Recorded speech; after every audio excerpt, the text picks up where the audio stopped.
Limit test for iron. Hello दोस्तों, इस video में हम बात करेंगे लिमिट टेस्ट फॉर आयरन के बारे में। ठीक है, कि जो आयरन का लिमिट टेस्ट होता है वो कैसे परफॉर्म किया जाता है। ठीक है, हमें जैसा कि पता है कि लिमिट टेस्ट किस लिए किए जाते हैं। लिमिट टेस्ट पता करने के लिए किए जाते हैं कि किसी भी सैंपल में हमारी इम्प्योरिटी प्रेजेंट है या नहीं है। ठीक है, कि आयरन की कितनी इम्प्योरिटी प्रेजेंट है। ठीक है, अब बात करते हैं प्रिंसिपल की। सबसे पहली चीज़ प्रिंसिपल। तो देखो, जो लिमिट टेस्ट होता है आयरन का वो किस प्रिंसिपल पे डिपेंड करता है। तो ये डिपेंड करता है कि reaction of iron with थायोग्लाइकोलिक acid in the presence of citric acid and ammonia. हम क्या कराते हैं, हम आयरन की रिएक्शन करवाते हैं थायोग्लाइकोलिक एसिड के साथ। किसकी प्रेजेंस में? सिट्रिक एसिड की और अमोनिया की प्रेजेंस में। होता क्या है इससे कि अगर हम ये रिएक्शन कराएंगे, इससे होगा क्या, इससे फॉर्मेशन होगी फेरस सोल्ट्स की। ठीक है, यानी कि आयरन की सॉल्ट्स की फॉर्मेशन होगी। ठीक है, और ये जो सॉल्ट्स फॉर्म होंगी ये क्या करेंगी, पिंक से रेडिश कलर हमें देती है। और उस रेडिश, पिंक से रेडिश कलर को देख के हमें ये चीज़ पता चल जाती है कि भाई इसके अंदर जो आयरन है वो कितनी अमाउंट में प्रेजेंट है। ठीक है, कि वो कितनी अमाउंट में प्रेजेंट है, क्या वो अमाउंट हमारे लिए सेटिस्फैक्ट्री है, क्या हम उसको यूज़ कर सकते हैं, या हमें जो हमारा सैंपल है वो रिजेक्ट करना पड़ेगा। ठीक, अब देखो रिएक्शन देखते हैं कि रिएक्शन होती क्या है। कि जब भी हम आयरन की रिएक्शन करवाते हैं थायोग्लाइकोलिक के साथ, तो देखो थायोग्लाइकोलिक एसिड का फॉर्मूला है ये। जैसा कि नाम से पता चल रहा है, इसमें थायो आ रहा है। थायो स्टैंड करता है SH के लिए। ठीक है, ये HS जो आगे लिख रहा है ये थायो ग्रुप है। ठीक है, ग्लाइकोलिक एसिड यानी कि CH2COOH। थायोग्लाइकोलिक एसिड की रिएक्शन होती है किसके साथ? आयरन के साथ। आयरन एग्जिस्ट करता है Fe3 पॉजिटिव के फॉर्म में, जिसको हम बोलते हैं फेरिक फॉर्म। ठीक है, Fe3 पॉजिटिव ये है फेरिक फॉर्म, और दूसरी होती है Fe2 पॉजिटिव जो होती है फेरस फॉर्म। ठीक है, तो जब भी हम थायोग्लाइकोलिक एसिड की फेरिक के साथ रिएक्शन करवाते हैं तो होता क्या है कि होगा क्या कि भाई ये जो थायोग्लाइकोलिक एसिड है इसके दो मॉलिक्यूल आयरन के साथ कंबाइन हो जाएंगे।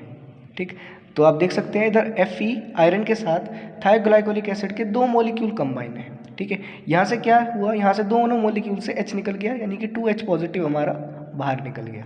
ठीक है, तो अब ये जो सॉल्ट बनी इसको बोलते हैं हम फेरस सॉल्ट। इसको क्या बोलते हैं? Ferrous salt. क्यों बोलते हैं फेरस? क्योंकि यहाँ पे जो आयरन है वो Fe2 पॉजिटिव की फॉर्म में एग्जिस्ट कर रहा है। Fe2 पॉजिटिव की फॉर्म में एग्जिस्ट कर रहा है आयरन। ठीक है, तो आप देख सकते हैं कि यहाँ Fe3 पॉजिटिव थी और यहाँ क्या होगी, Fe2 पॉजिटिव, यानी कि जो आयरन की ऑक्सीडेशन स्टेट है वो रिड्यूस हो गई। ठीक, तो इस रिएक्शन पे बेस्ड हमारा ये लिमिट टेस्ट है।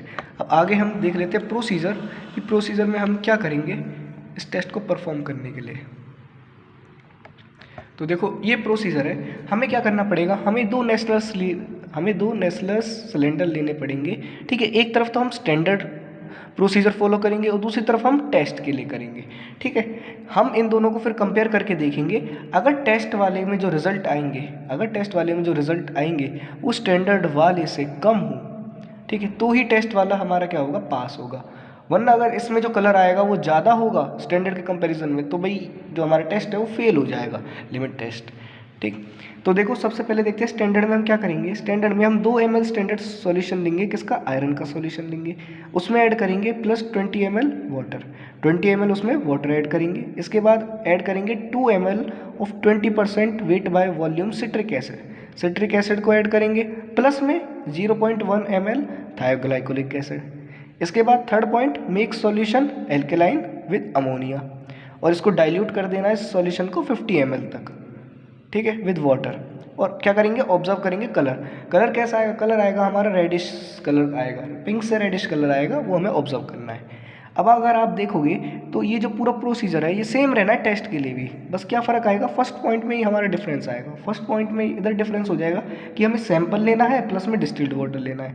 बाकी जो सेकंड थर्ड फोर्थ पॉइंट है वो सेम रहने हैं।